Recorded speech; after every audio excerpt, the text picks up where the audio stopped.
ಮೂಡ ಯುದ್ಧ ಮೈಸೂರಿನಿಂದ ಶುರುವಾಗಿ ಬೆಂಗಳೂರಿನಲ್ಲಿ ವಾಕ್ಸಮರ ನಡೆಸಿ ಮೈಸೂರಿನವರೆಗೂ ಪಾದಯಾತ್ರೆ ಸಾಗಿ ರಾಜ್ಯ ರಾಜಕೀಯದಲ್ಲಿ ಅತಿದೊಡ್ಡ ಸಂಚಲನ ಮೂಡಿಸಿರುವಂತಹ ಪ್ರಕರಣ ಇದು. ಇದೇ ಕೇಸ್ ದೆಹಲಿ ಅಂಗಳ ತಲುಪಿದೆ. ಹೈಕಮಾಂಡ್ ಅಂಗಳದಲ್ಲಿ ಮೂಡ ವಿಚಾರವಾಗಿ ಚರ್ಚೆ ಗರಿಗೆದರಿದ್ದು ಹೈಕಮಾಂಡ್ಗೆ ಹಗರಣದ ಸಂಪೂರ್ಣ ಮಾಹಿತಿಯನ್ನ ಇವತ್ತು ಕೆಲ ನಾಯಕರುಗಳು ಕೊಟ್ಟಿದ್ದಾರೆ. ಹಾಗಾದ್ರೆ ದೆಹಲಿಯಲ್ಲಿ ಇವತ್ತು ಏನೆಲ್ಲ ಆಗಿದೆ? ಸದ್ಯಕ್ಕೆ ಸಿದ್ದರಾಮಯ್ಯ ಕುರ್ಚಿ ಅಬಾಧಿತವಾ? ಇಲ್ಲಿದೆ ನೋಡಿ complete report. This is not an attack on our Chief Minister, Mr. Siddaramaiah.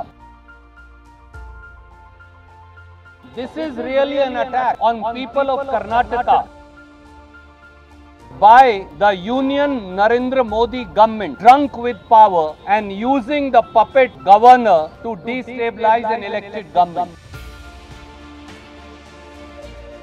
MUDA ಬೆಂಕಿ ರಾಜ್ಯ ರಾಜಕಾರಣದಲ್ಲಿ ಧಗಧಗಿಸ್ತಿರೋ ಜ್ವಾಲೆ, ಕ್ಷಣ ಕ್ಷಣಕ್ಕೂ ವ್ಯಾಪಿಸ್ತಿರೋ ಕಿಚ್ಚು ಮೈಸೂರಿನಿಂದ ಬೆಂಗಳೂರಿನವರೆಗೆ, ರಾಜಭವನದಿಂದ ಹೈಕೋರ್ಟ್ವರೆಗೂ ಬಂದು ತಲುಪಿದೆ. ಇಷ್ಟಕ್ಕೆ ಮುಡಾ ಯುದ್ಧ ಮುಗಿದಿಲ್ಲ. ಇದೀಗ ಮುಡಾ ಕದನವನ್ನ ಗಂಭೀರವಾಗಿ ಪರಿಗಣಿಸಿರೋ ರಾಜ್ಯ ಕಾಂಗ್ರೆಸ್ ರಾಷ್ಟ್ರ ಮಟ್ಟದಲ್ಲೂ ರಾಜ್ಯಪಾಲರ ವಿರುದ್ಧ ಹೋರಾಡಲು ತೊಡೆ ತಟ್ಟಿ ನಿಂತಿದೆ. ಹೀಗಾಗಿ ಮುಡಾ ಹಗರಣವನ್ನ ಹೈಕಮಾಂಡ್ ಅಂಗಳಕ್ಕೆ ಕೊಂಡೊಯ್ದಿದೆ.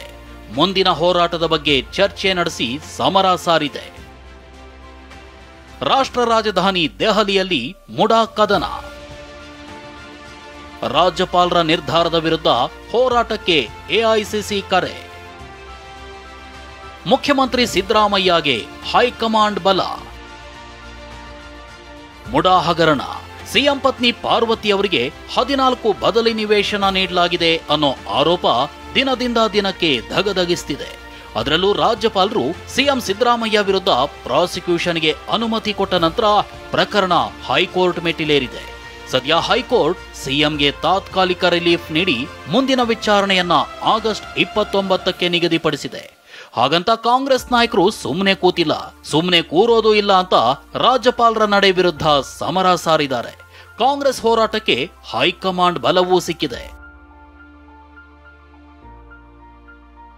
ರಾಜ್ಯಪಾಲರ ವಿರುದ್ಧ ಸಮರಕ್ಕೆ ನಿಂತ ನಾಯಕರು ದೆಹಲಿಗೆ ಹಾರಿದ್ರು.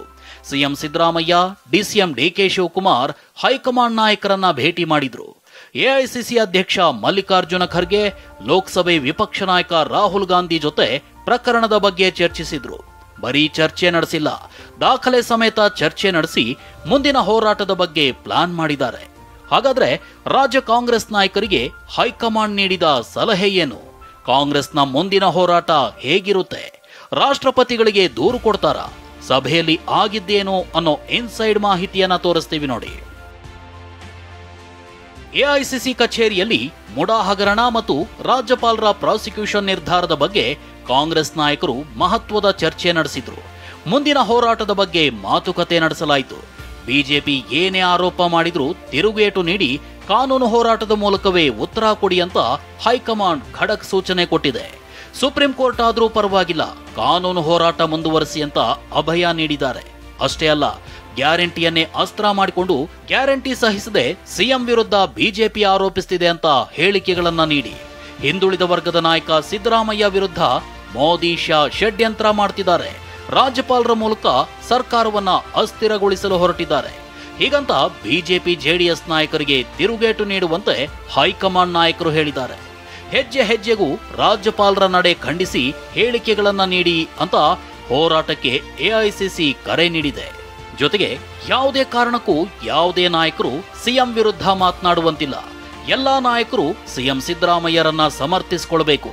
ಯಾವುದೇ ಗೊಂದಲ ಇರಬಾರದು. ಸರ್ಕಾರ ಮತ್ತು ಪಕ್ಷದಲ್ಲಿ ಗೊಂದಲವಿಲ್ಲದೆ ಒಗ್ಗಟ್ಟಾಗಿ ಹೋರಾಡಿ ಅಂತ ರಾಜ್ಯ ಕಾಂಗ್ರೆಸ್ ನಾಯಕರಿಗೆ ಸಂದೇಶ ರವಾನಿಸಿದೆ.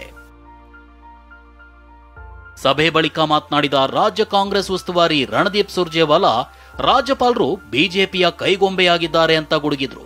ಹೈಕಮಾಂಡ್ ನಿಮ್ಮ ಜೊತೆ ಇರುತ್ತೆ, ಹೋರಾಟ ಮಾಡಿ ಅಂತ ಮಲ್ಲಿಕಾರ್ಜುನ್ ಖರ್ಗೆ ಹೇಳಿರೋದಾಗಿ ಡಿಸಿಎಂ ಡಿಕೆ ಮಾಹಿತಿ ನೀಡಿದ್ರು.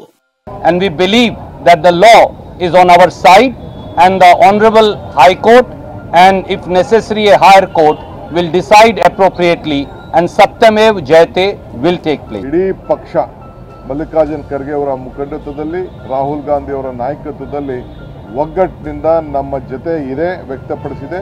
ಮುಂದಕ್ಕೆ ಧೈರ್ಯವಾಗಿ ನೀವು ಹೋರಾಟವನ್ನು ಮಾಡಿ ಬಡವರಿಗೋಸ್ಕರ ನೀವು ಸೇವೆಯನ್ನು ಮಾಡಿ ಅಂತೇಳಿ ನಮಗೆ ಅಭಯವನ್ನು ಕೊಟ್ಟು ನಮಗೆ ಕಳಿಸ್ಕೊಟ್ಟಿದ್ದಾರೆ.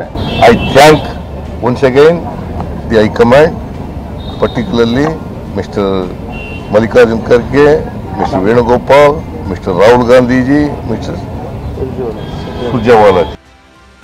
ರಾಷ್ಟ್ರಪತಿಗಳ ಮುಂದೆ ಪರೇಡ್ಗೆ ಶಾಸಕರ ಸಲಹೆ, ರಾಷ್ಟ್ರಪತಿಗಳಿಗೆ ದೂರು ನೀಡುವ ಬಗ್ಗೆಯೂ ಚರ್ಚೆ. ಎಸ್, ರಾಜ್ಯಪಾಲರು ಸೆಲೆಕ್ಟಿವ್ ಆಗಿ ಪ್ರಾಸಿಕ್ಯೂಷನ್ಗೆ ನೀಡಿದ್ದಾರೆ ಅನ್ನೋದು ಕಾಂಗ್ರೆಸ್ ನಾಯಕರ ವಾದ. ಹೀಗಾಗಿ ನಿನ್ನೆ ನಡೆದ ಶಾಸಕಾಂಗ ಸಭೆಯಲ್ಲಿ ರಾಜ್ಯಪಾಲರ ನಡೆ ಬಗ್ಗೆ ಅಸಮಾಧಾನ ವ್ಯಕ್ತವಾಗಿದೆ. ರಾಷ್ಟ್ರಪತಿಗಳ ಮುಂದೆ ಪರೇಡ್ಗೆ ಶಾಸಕರು ಸಲಹೆ ನೀಡಿದ್ರು. ರಾಜ್ಯಪಾಲರನ್ನ ವಾಪಸ್ ಕರೆಸ್ಕೊಳ್ಳಿ ಅಂತ ಒತ್ತಾಯಿಸೋಣ ಅಂತ ಹೇಳಿದ್ರು. ಈ ಬಗ್ಗೆನೂ ದೆಹಲಿಯ ಎಐಸಿಸಿ ಸಭೆಯಲ್ಲಿ ಚರ್ಚೆ ನಡೆದಿದೆ. ಈ ಬಗ್ಗೆ ಪ್ರತಿಕ್ರಿಯಿಸಿದ ರಣದೀಪ್ ಸುರ್ಜೇವಾಲಾ, ರಾಷ್ಟ್ರಪತಿಗಳಿಗೆ ದೂರು ನೀಡುವ ಬಗ್ಗೆ ನಮ್ಮ ಮುಂದೆ ಆಯ್ಕೆ ಇದೆ, ಈ ಬಗ್ಗೆ ಮುಂದೆ ತಿಳಿಸೋದಾಗಿ ಹೇಳಿದ್ದಾರೆ. We will tell you all options are open, including meeting the President of India. All options are open. ರಾಷ್ಟ್ರಪತಿಗಳ ಮುಂದೆ ಪರೇಡ್ ನಡೆಸೋ ವಿಚಾರಕ್ಕೆ ತಿರುಗೇಟು ಕೊಟ್ಟಿರೋ ಕೇಂದ್ರ ಸಚಿವ ಪ್ರಹ್ಲಾದ್ ಜೋಶಿ, ರಾಷ್ಟ್ರಪತಿಗಳ ಮುಂದೆ ಪರೇಡ್ ಮಾಡೋದು ಬೇಡ, ಜನರೇ ಸಿದ್ದರಾಮಯ್ಯ ಅವರಿಗೆ ಪರೇಡ್ ಮಾಡಿಸ್ತಾರೆ ಅಂದ್ರು. ರಾಷ್ಟ್ರಪತಿಗಳ ಮುಂದೆ ಪರೇಡ್ ಅಲ್ಲಿ ನೀವು ಜನರ ಮುಂದೆ ಜನ ನಿಮ್ಮನ್ನು ಸರಿಯಾಗಿ ಪರೇಡ್ ಮಾಡಿಸ್ತಾರೆ, ನಿಮ್ಮನ್ನು ಚಿಂತೆ ಮಾಡಬೇಡ್ರಿ ಸಿದ್ದರಾಮಯ್ಯನವರು. ಒಟ್ನಲ್ಲಿ ಮುಡಾ ಕದನ ಮತ್ತೊಂದು ಹಂತ ತಲುಪಿದೆ. ರಾಜ್ಯಪಾಲರ ನಿರ್ಧಾರದ ವಿರುದ್ಧ ಕದನಕ್ಕೆ ಕಾಂಗ್ರೆಸ್ ನಾಯಕರು ತೊಡೆ ತಟ್ಟಿದ್ದಾರೆ. ನಾಳೆಯಿಂದ ಈ ಸಮರ ಇನ್ಯಾವ ದಿಕ್ಕಿಗೆ ಹೋಗುತ್ತೋ ಕಾದು ನೋಡಬೇಕು. ಹರೀಶ್, TV9, ನವದೆಹಲಿ.